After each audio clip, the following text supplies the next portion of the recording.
Prije nego što će se Hagari obratiti javnosti na društvenim mrežama su kružili navodi da su se dronovi čuli iznad Iraka, a to je i izraelska vojska potvrdila. Dok ovo govorimo, Izrael je pod napadom.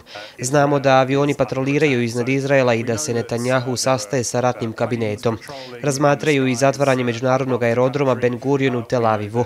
Izrael se u suštini priprema za problem i čeka dronove da stignu. Hagari kaže da svi trebaju slušati zvanične instrukcije, otići u skloništa kad im se to kaže i tamo ostati.